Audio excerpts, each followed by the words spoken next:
know, it's obviously a big day for us in the football program. It's a culmination of a lot of work. And I think those of you that cover it so closely realize that so much of the work is done a year ago. In fact, my wife came home last night, and I was sitting home, and she said, "What are you doing?" I was writing recruiting notes to the 11 class. You know, I mean, so you're always working a year ahead. And this class, we didn't have any surprises, which was good. We really like the group. It's a bigger group than we've had. There are 25 new guys. We really signed 21 today because 4 of them are already here. The 4 that are here, 2 are junior college that signed in December.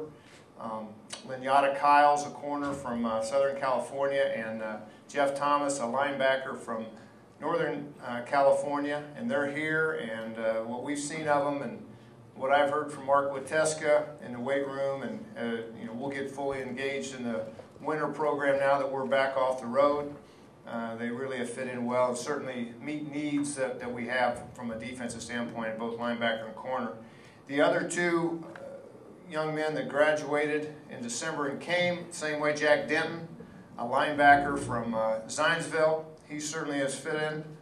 He was a 2-way player in high school, both offensively and defensively. Really played more offense, but we're playing him at linebacker. And then Antonio Banks, a running back from Middletown, Ohio. And again, Jack and Antonio were committed all the way back in the summertime. So they're here. The 21 that signed today. It's you know, it's really interesting how recruiting's gone. We signed Andre Cates, and Andre, you know, is a junior college guy, but he was the first commitment. He was the one that committed way back in early May a year ago, and you know, he's a great kid and a very, very talented young man, and one that I think it's going to be a good fit here. Certainly, he's going to have an opportunity to come in and compete, and I think that he's going to be good for our program. But he's a talented guy, and a guy's got a great personality, and I think he'll add a lot to our football program. So that leaves, what, 22 high school kids, of which I got to get my numbers. 20 of them that we signed today, and then add Denton and Banks into it. Of the 22 high school kids, 21 of them were here for an extended period of time last summer. And that's why it's so important in our recruiting that we get them on campus. I think our staff does a tremendous job of going out and evaluating and finding kids that fit what we're looking for here at Indiana. And I think that is so important. They've got to be talented enough to win in the Big Ten, but they have to fit what our needs are on a given year and fit what we're trying to do. And I think they did a great job. And getting them on campus in the summertime is a big boost. And so really, they were all committed other than 2 before we ever started practice in August, before they started their high school practice. And then we added Chase Hugler, who we had offered, you know, earlier, but he committed the first weekend of December. And then Paul Phillips, same thing, he did the first week of January, although he had, you know, been here last summer. So you know, that part of it is different than probably the old days, and I think our staff did a great job of holding on to the commitments. And I think what I like about it is the opportunity to really get to know them as we go through this process. It used to be that you spent the whole time recruiting, selling, and once you've got them committed, now it's a much more relaxed environment where you just get to know them. And I said this to the staff. I worked through Friday night in terms of home visits and all, and when we got together on Monday, I told them I can't remember the end of a recruiting year with such a big class where I feel so good about the kids coming. We knew they were talented kids, that's not the issue, but the more you get to know them, the more comfortable you are with their character, their families, their work ethic, their commitment, you know, knowing that they really want to come to Indiana University. So I think that is something that I'm really excited about. I think that gives us the best opportunity versus when we have, you know, a kid just flies in and gets off a plane and, you know, spends 24 or 48 hours and flies out. You know, when a parent comes and they look around, and particularly in the summer, they can see this is a special place. And I think most everybody in this room kind of agrees that Bloomington and IU is kind of a special place. And so that's why it's important that we're ahead of the game and get those people here in the summer. I'm not going to say this because they're here, but I will say it because Dustin Swanson, Travis Boyd are up there. We have so many people work together on recruiting that do a fantastic job. Our academic support staff, anytime of the year we have someone on campus, they'll adjust their schedule to talk with them.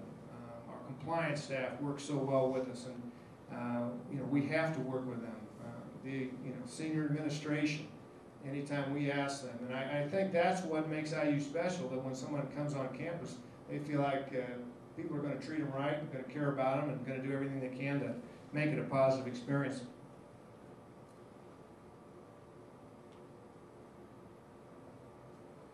Let me put a little pitch in here before you take off. I know you guys got basketball this afternoon as well. But there's a handout over there, the American Red Cross. My wife Linda and I are co-chairs of the fundraising campaign here in Monroe County. And those of you in Monroe County in particular, it's called the Heroes Campaign, where we find groups and individuals that raise $1,000 or give $1,000 and become a hero. And I think it's something that has us motivated to get involved, not only what we can do here in Monroe County, but certainly on an international level, what the Red Cross has done down in Haiti and in other areas that have been devastated. So we're going to try to do our part here in Monroe County. We're having a kickoff luncheon on March 3rd here on campus. So I say that particularly to those of you on campus, because we're going to hit the students really hard too and get them involved, as well as everybody in Monroe County. So there'll be more information out about that, but I appreciate if you pick one of those things up as you leave, because we're going to really, now I'm off the road recruiting, it's going to be something Linda and I get involved with. Anything else? Well, thank you very much. I'll say this to those of you that a year ago, we had an open day at our morning workouts, the 6 o'clock in the morning deal, and those of you enjoyed doing that, we'll have one of those days again. We'll find a date a little bit later in February. They're on Tuesday and Thursday morning if you want to come and see what our guys are doing. And probably at that time, we can give you a little better update on some of the position changes and all. I think we were able to do that last year, didn't we, Jeff? We kind of, at that point, had made some decisions about changing guys or any kind of injury update at that time prior to spring break and before spring practice, so we'll let you know about that. But appreciate you coming out here today, and those of you that work on the recruiting throughout the year. I do appreciate that, because it keeps people talking about football, and it keeps people talking about Indiana football with all the recruiting. So it's hard for us because we can't really talk about it as we go through it until today. But you guys do a great job of covering it and staying on top of it, and particularly our young guys on the staff that are following it on the message boards and all that. You guys have been right on. You haven't been off too much, so I do appreciate that. Okay, thanks. What I said tonight.